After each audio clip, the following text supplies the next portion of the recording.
Punta na tayo dito kay Kulaong. Kasi itong si Kulaong ay at tindi ng bunganga ni Kulaong kagabi. Nakakarimarim yung mga pinagsasasabi niya. Alam mo yung kanya sinasabi, sobrang sobrang below the belt talaga. Kahit na hindi natin alam kung sino ang kanyang mga pinagsasalitaan doon, ibig sabihin, nakakaano pa rin yun. Katibayan na si Kulaong ay wala pong galang sa mga kababaihan. Katunayan na si Kulaong po ay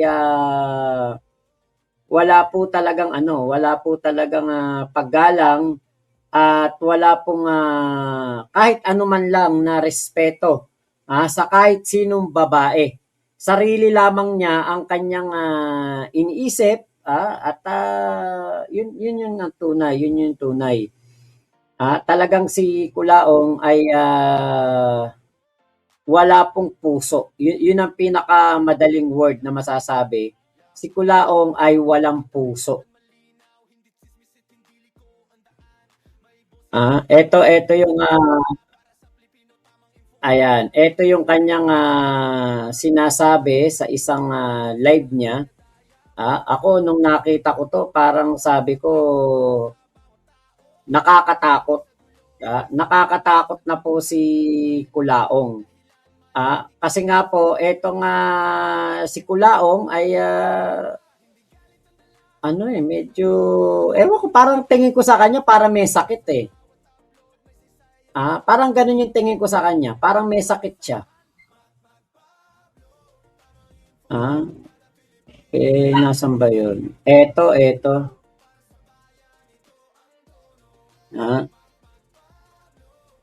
Okay. Bro, taga Santa Maria din ako parada, pero dito na ako ngayon sa Laguna. Okay. Ako taga Poblasyon. Oswald TV. May tito ako dyan sa parada. Hanggang ngayon, doon na sila nakatira. Si Tito Lambert. Yan, tito ko yun. Okay, pa-shoutout po. Saan ba to? Nawala yung nag-shoutout. Okay, kay Kulaong, doon ka nagsimula. Doon ka naman nagsimula. Ay, parang mali po kayo ng comment. Kasi po, ang kauna-unahan ko pong ginawang vlog tungkol sa Malaysia. Tapos, ako po ay nag-vlog ng karera ng motor. Yun po ang aking simulang mga vlog. Hindi po ako nagsimula kay Kulaong. Bruce Trinidad. So, fake news po kayo. Mali po yung nasa utak nyo. Ayan. Bili po kayo ng Clorox. Inumin nyo. Para malinis yung utak nyo. Kasi para mali po yung mali po yung inyong comment dito sa akin. Mark Francis Reyes, Sir Mac, pa-shoutout Reyes family, laging nanonood sa'yo. Tagasan po kayo? Reyes family. Okay, Kuya Gary ka ba? Ako alam ko sino Boss Mac. Okay, sige mamaya pag-usapan natin yan. Yes, Ate Michelle. Grabe na to, Ate Michelle. Grabe talaga. Alam mo, kumbaga, ipinakita na ni Kulaong ang kung sino siya. Kung ano talaga siya. Hindi siya bagay na gumagawa kuno ng humanitarian. Hindi bagay. Bakit? Putya, namimigay ka nga ng bigas, nang babastos ka naman ng mga kababaihan. Diba? So, ito po yung video. Pasensya na po kayo sa bunganga ni Kulaong. Meron po kayong mga hindi magandang maririnig dito. At nakakarimarim, nakakasulasok po ang mga sinasabi ni Kulaong kung gaano po kabaho. Kung gaano po siya kapangit, ganun din po kapangit ang mga lumalabas sa kanyang bibig. So, ito po yung kanyang video. Ayokong pangalanan, baka ma-libel tayo. Wala nang allegedly. Tirahin ko na, pakawala daw to eh. Meron nga ako conversation nila, pati halinghin niya nung lalaki tumitira sa kanya, ni-record eh. Record na record, alam mo yun, sinasampal siya ng titi sa mukha. Babaeng disgrasyada, ihirit ka pa? Pag humirit ka pa, puta, may account na lalabas dyan, ipopost ng buong buo yung pagkatao mo. Malalaman ngayon ng buong Pilipinas kung saan ka nagtatatambay ng mga panahon na to. kung ano-anong hotel yung pinasok mo. Kung sino-sinong lalaki na kasama mo. Oh, nung lumaketsan mo, pinasalo mo sa bonjing. O basta ito, hindi tayo lalayo sa topic, no? Yung topic lagi natin, ito, iset aside natin tong sinabi ko. Ang topic natin, itong si Makagago ay nag-endorso ng peking abogado, peking law firm, puganteng kriminal. Hindi niya mailaglag kasi naglalabasan ngayon yung mga message na siya pala ang talagang mastermind. Oo, ng lahat. Yun yun. Ngayon, ang binabanatan ko rito ay isang babaeng pokpok na pakawala na disgrasyadang babae na mangangain ng burat sa sobrang daming titi na pumasok sa kanyang kipay nung nabuntis, ipinasalo sa bonjing. Kung sino yung babaeng yun, ayon sa akin bubuwit, hulaan nyo na lang. Yun. Ayokong pangalanan, baka ma-libel tayo.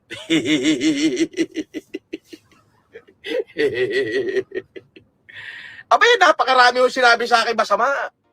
Ako daw ay patay gutom, ako daw ay hampas lupa, ako daw ay pulubi. Ayokong pangalanan, baka ma-libel tayo. Ayan. 'Di ba? So, etong si Kulaong ay talaga pong grabe talaga ang bunganga pagdating po sa mga kababaihan. Sa totoo lang, kahit naman ano ang nakaraan ng isang babae ay hindi siya deserve na bastusin, walang hiyain, 'di ba? Ano tayo kumbaga tayo mga Pilipino, tayo po ay mga kilalang mapagmahal sa ating pamilya. Lalo na sa ating mga ate, sa ating mga kapatid na babae, sa ating mga nanay. Yan po ang natural na trait o ugali ng mga Pilipino. Pero dito kay Kulaong, parang pinapakita niya, masahol pa siya sa sinasabi niya na ibang lahi daw na si Makagago. Sri Lankan daw si Makagago kahit na eto naman si Makagago half po. Hindi daw Pilipino si Makagago. Pero Kulaong ang mga etong si Makagago na sinasabi mo ay mas magalang sa mga babae kaysa sa'yo. Alam niyo po, noon po nga mga panahon po ng ako po'y nandun pa kay Kulaong, nandun pa ako kay ang kilalang-kilala pa siya noon as Francis Leo Marcos. Ako po'y merong isang kaibigang babae na maganda talaga, maganda, nagmo-model sa Malaysia. At ano siya, nagmo-model siya ng mga damit ng mga taga Malaysia. Dahil sa kanya magandang muka, tapos maganda po yung kanyang katawan, kaya po napili po siyang maging model. Ngayon, yung pong kanyang mga sinusuot na mga damit, binebenta sa mga mall sa Malaysia. Ngayon isang beses po nakakolab ko etong babae na kaibigan ko. Ngayon nung nakakolab ko ito, nakita ni Kulaong, napanood niya siguro, bigla po siyang nakaisip na yung bang parang nagkaroon siya ng interest sa madaling salita at parang natipuhan niya. At kanya po itong gustong kausapin, gustong tawagan, pag-uwi daw nitong aking kaibigang babae sa galing Malaysia, pauwi ng Pilipinas, ano daw, kokolab daw niya para daw lumaki ang channel, para daw magkaroon ng maraming endorsement, mga ganyan. Pero alam niyo po, hindi kailangan ng kaibigan ko kasi yung kaibigan ko po ano yun, mayaman po pamilya nun sa La Union, sa Baguio. Ginagawa nga lang nung parang divisoria yung Baguio at La Union. Malagkalapit la para ginagawa niya lang ganun. May bahay siya sa La Union, tabi pa ng beach, may bahay din siya sa Baguio. Hindi lang kami nagkaroon ng time na madalaw siya sa Baguio nung pumunta kami ng Bulacan kasi po iniisip ko, matatraffic kami ng matagal doon sa Baguio. Pagpaakit ka ng Baguio kasi long weekend yun eh. Ngayon, itong si Kulaong, nung nakita yung kaibigan ko, parang alam mo yung ano, parang ano siya, excited siya, parang hindi siya mapakali. Gustong-gusto niyang makita yung aking kaibigan. So ngayon, nung dumalaw yung aking kaibigan sa bahay namin sa Malaysia, tumawag si Kulaong sakto, nandoon yung kaibigan ko. At ito na nga po yung nangyari na tawagan, tinakpan ko lang yung mukha ng kaibigan ko kasi may asawa na siya ngayon, may anak na, nasa magandang pamumuhay, tahimik na buhay, kaya po tinakpan ko na lang. Dito, grabe ang mga pinagsasasabi ni Kulaong patungkol dun sa kaibigan ko, kung ano-ano mga pinapangako niya, kung ano-ano ang kanyang ino-offer. Nakakulong po si Kulaong dito, dito, nakakulong yan sa BJMP nung time na yan.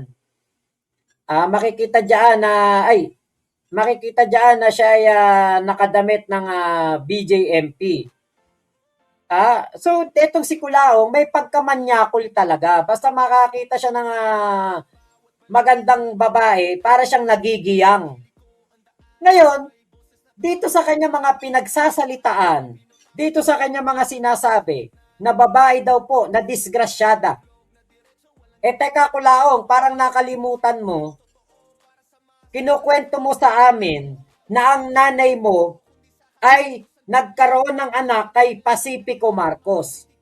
And eventually, meron kaming narinig na audio recording, ni-record ni Ferdinand, na ikaw naman ay anak ni Ferdinand Marcos Sr.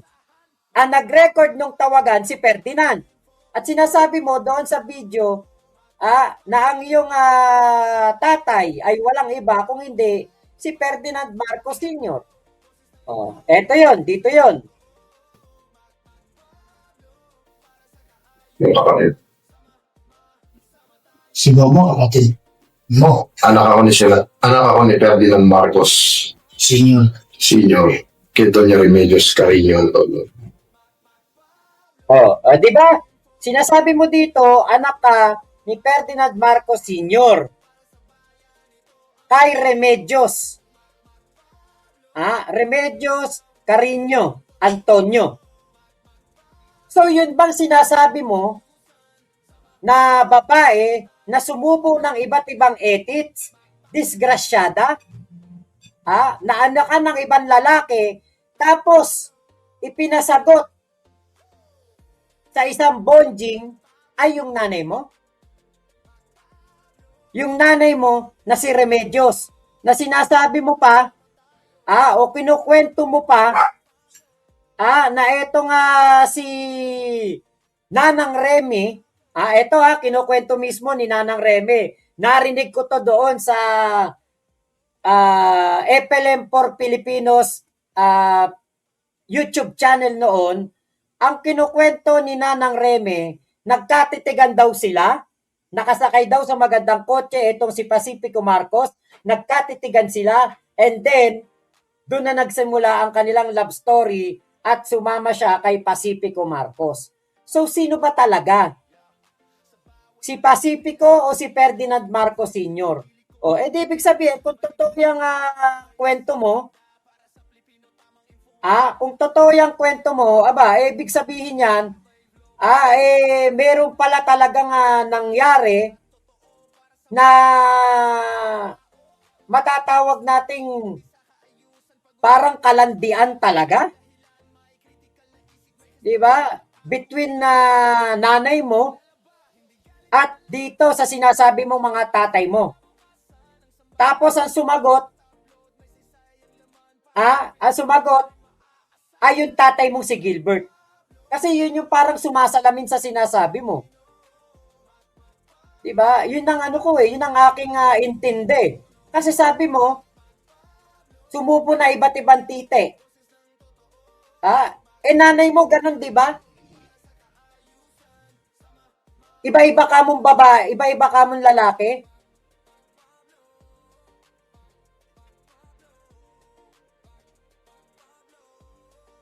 Diba?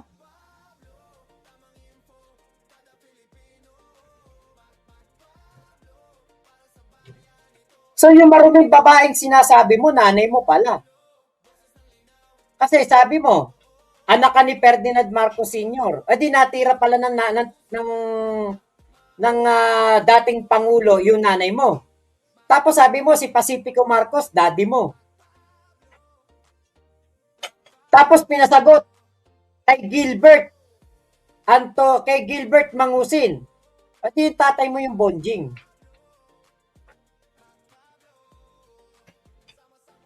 Ayun pala yun, di ba? At least alam na natin. Ha?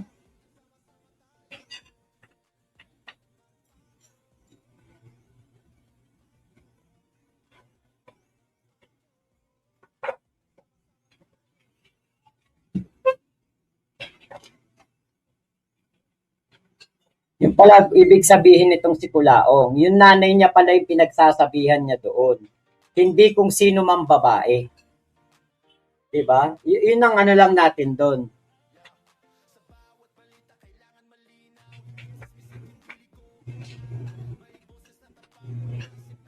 Biruin mo, anak ka mo ni Ferdinand Marcos Sr., anak ka ni Pacifico Marcos. Tapos may Gilbert Mangusin ka pa, tatay mo.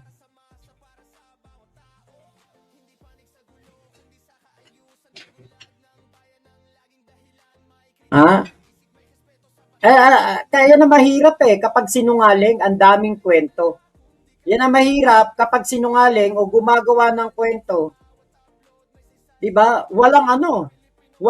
Hindi natin malaman kung ano yung totoo. Ngayon, magsasasalita ka, babaeng maraming sinubong ethics, nanay mo yun ah. Diba? The same case number, lahat the same, Francis Marcos. Ang hindi ko lang talaga ma-deny, sir, kasi yung Norman Mangusin, hanggang grade 5 ako gamit ko po yun eh. Gamit ko talaga, kaya hindi ko ma-deny. Talagang lumaki ako, tatay ko si Gilbert Mangusin. Pero nung 17 na ako, nanay ko naman na nagpalit ng pangalan ko, hindi naman ako. Kaya ang hirap i-deny, sir. Pero talaga hindi ako.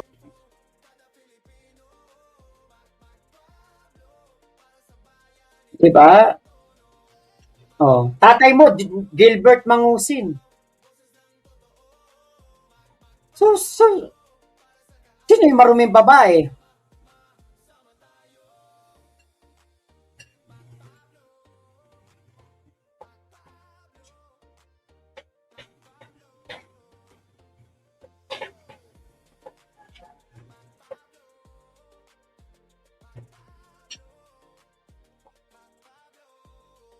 Kahit makulong, pinapanindigan ng kasinungalingan ang tindi. Ate Mayet, hello po. Miss RB, hawig niya si Manang Aimee. Kung totoo nga na gano'n parang nakakadiri naman pala. Kasi ang ganda-ganda ni Imelda Marcos noon napakaganda noon. Hindi naman magiging Miss Manila yan. Kung hindi maganda. Tapos ang magiging kulasisi lang, si Nanang Reme. Nakita nyo na ba itsura ni Nanang Reme?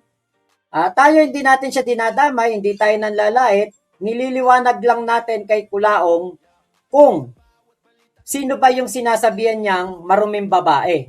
Kasi ayon nga sa kanyang kwento, yung nanay niya ay kung sino-sinong lalaki ang nakabembang.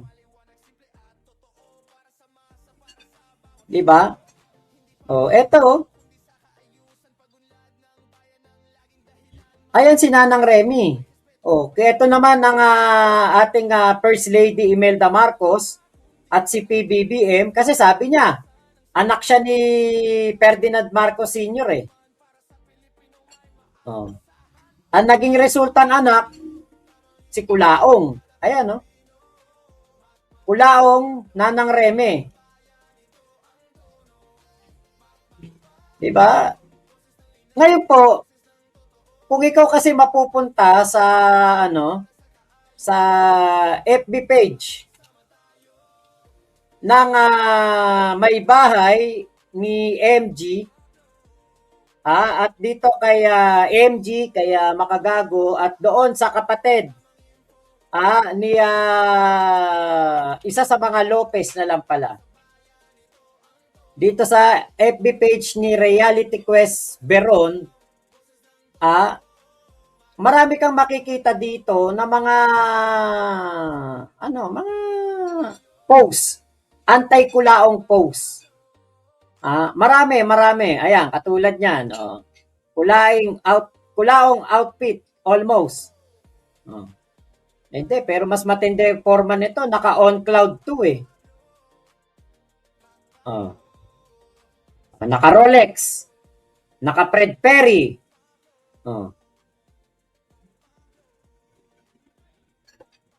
Mas okay naman yung si Beron kasi talagang mas formado. Ngayon dito kasi makikita mo may mga comment dito like this. Good morning sa lahat except sa patay gutom na hampas lupang pangit. Comment yan ni Joanna Francesca Lopez, Warna Kulahewa. Eto pa, okay, ayan. Hype ka. No live, no lamon, si patay gutom. Ayan, yan ang mga comment ng may bahay ni MG. Kasi ako, alam nyo, hanga ako sa asawa ni MG kasi talagang eto, suportado si MG sa lahat ng hamon sa buhay ni MG. Katulad nito, may comment din dito, authentic ang Fred Perry mo.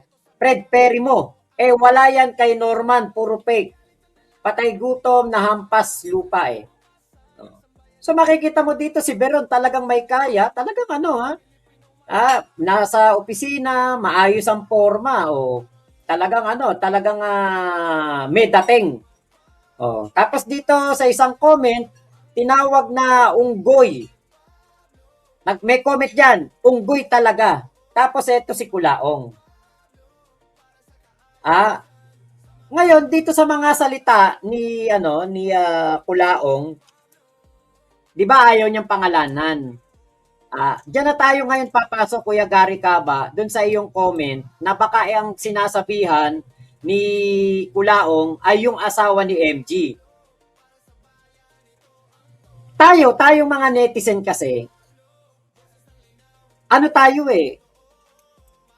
tayo diyan, yung tawag dito, meron tayong kamalayan sa ganyan.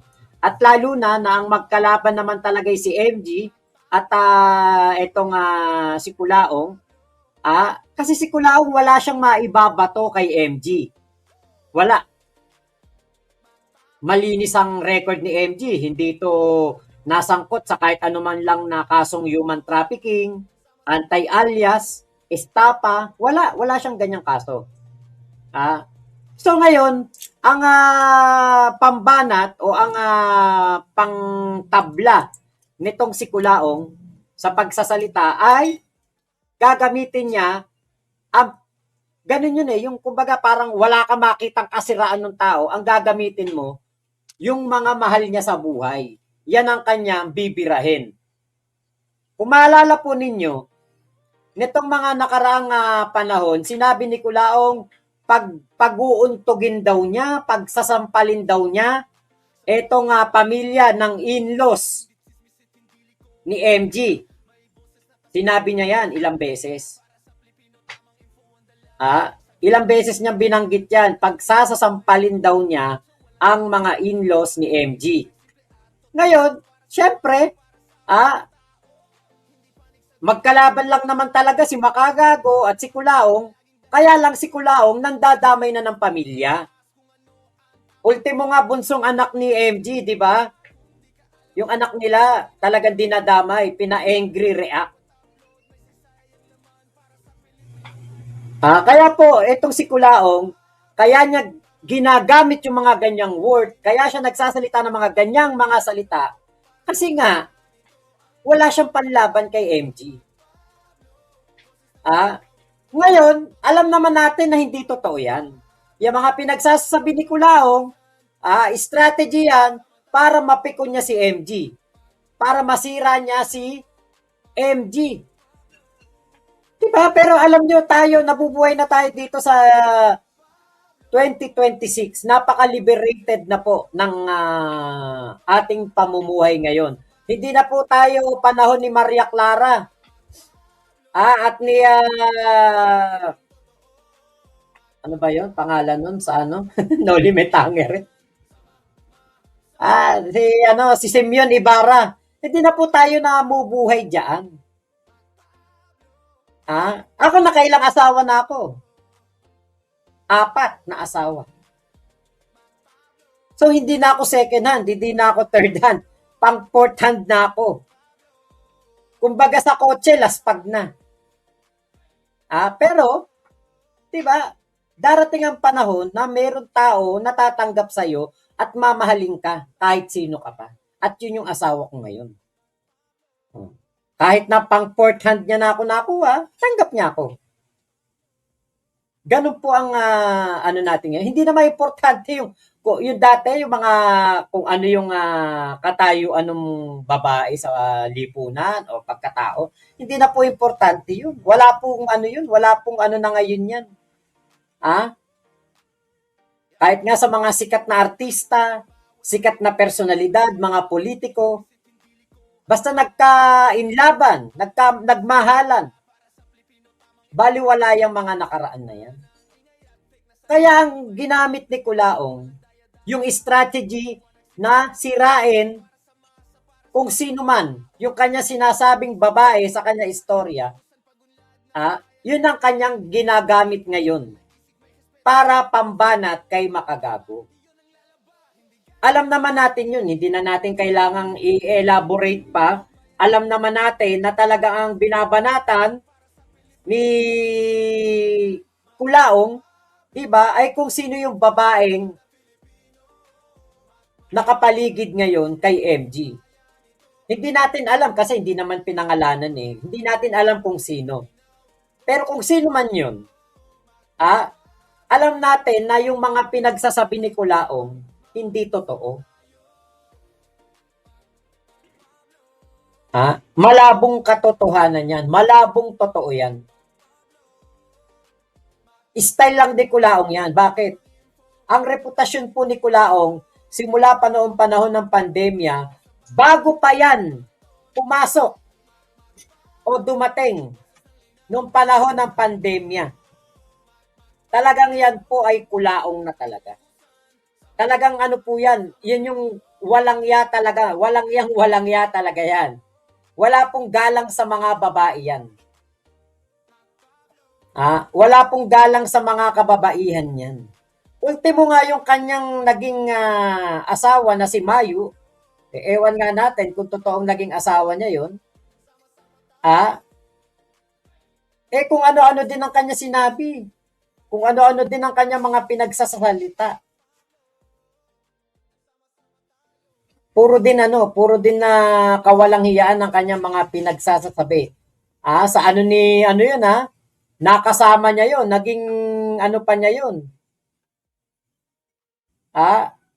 Ngayon, meron ako ditong nakita kasing isang post noon na sabi ko, grabe naman tong ano na to.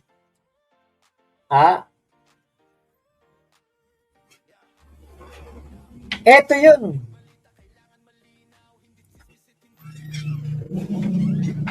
Ito yung yung post na nakita ko. Pakita ko po sa inyo. Ano to? Digong ubas. Akala ko si Mayo ang sinasabihan ni Kulaong, now I have an idea.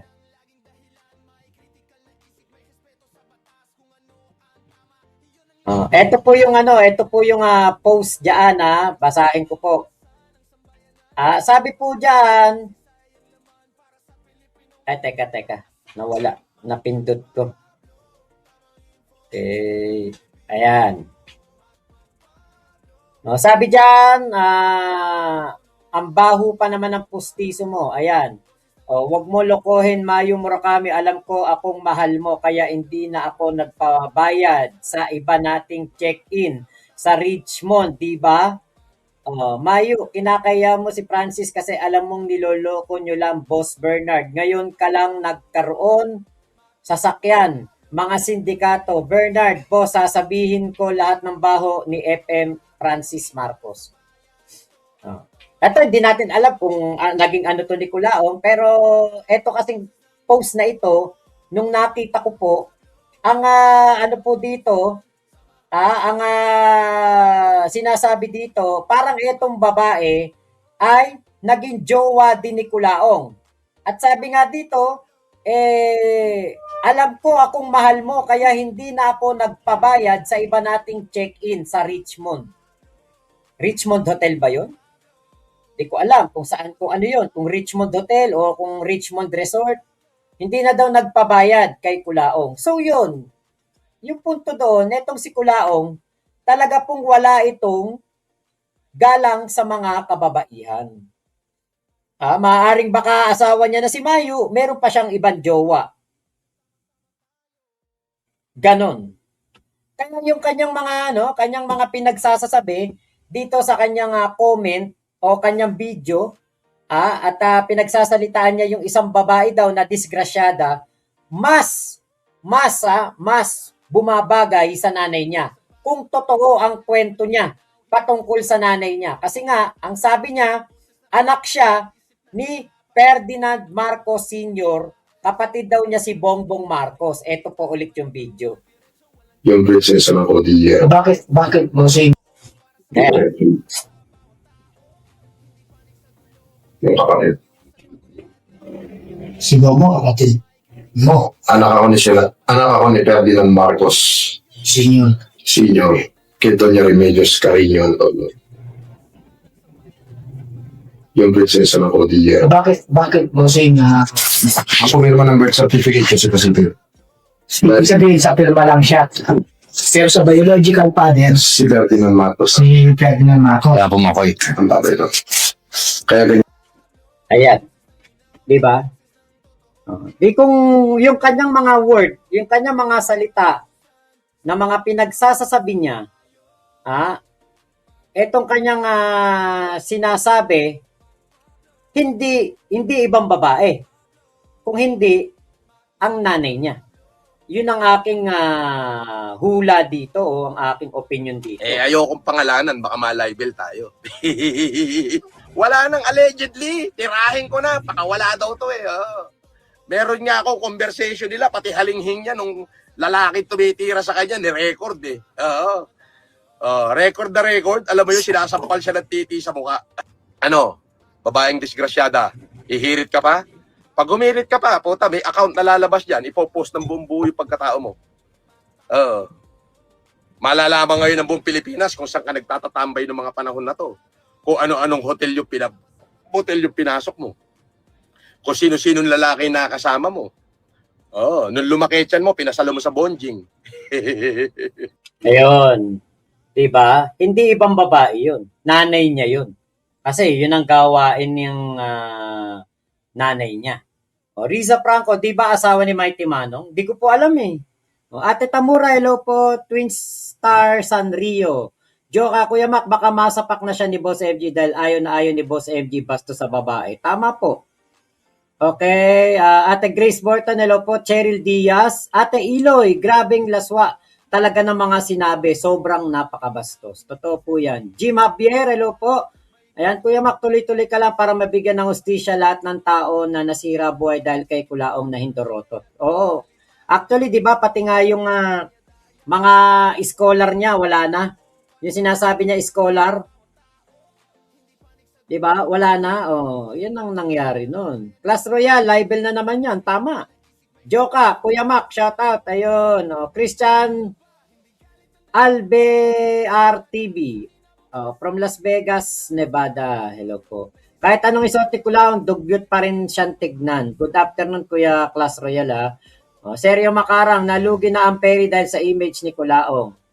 The Friendly Goat, si Kulaong hindi na naglalay. Bakit kaya? Baka po nagtatago.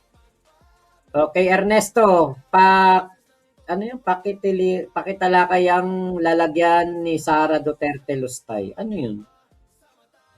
Okay, Pooki. Tawang-tawa ko sa love team kuno ni Ferdinand Marcos Sr. Walang taste sa girl. Yun nga eh. Grabe yung kwento no? Halo-halo na kaya kinalabasan ng mukha niya. Riza Franco. Yung asawa ata ni Sir MG ang pinapatamaan niya, single mom ata na nakilala ni Sir MG. Alam niyo po walang problema dun eh. Napakarami nga diyan, 'di ba, na mga artista. Oh. Sharon Cuneta. Oh, 'di ba nakilala ni Kiko Pangilinan. May anak na kay Gabi Santiago. Ay, Gabi Santiago. Gabi ano ba? Kay Gabi. O tapos 'di ba alam ko naging jowa rin ni Richard yan si Sharon. 'Di ba? Walang masama na doon ngayon. Hindi na po tayo panahon ni Maria Clara.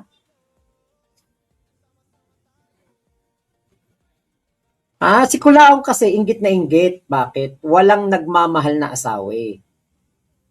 Down for Brown, okay na sana yung content nyo kay Kulaong, sang-ayon naman talaga kami. Pero nagmumukha din kayo Kulaong kapag pinagtatanggol niyo yung gobyernong sablay.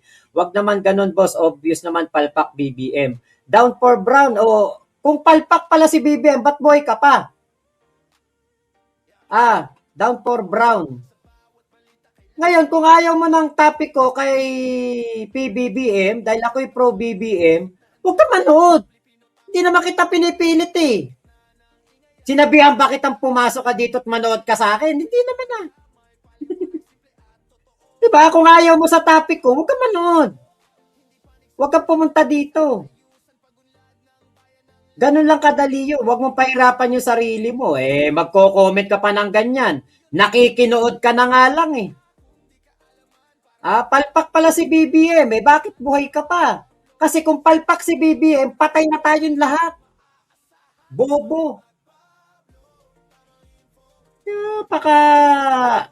Napakaganda mong mag-comment. Kala mo perpekto kang tao. Kala mo perpekto buhay mo.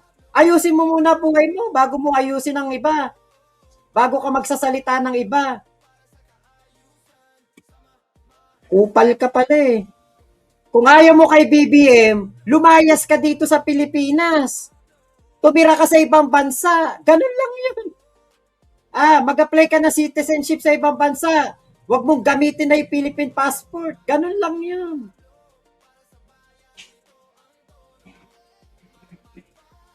Ayun. Jerly Ann Velasco. Yes po, bayaran po ako. Buhay pa rin po ako hanggang ngayon. Malaki po bayad sa akin. Kumikita po ako ng malaki dito sa YouTube, lalo na pag nagko-comment kayo.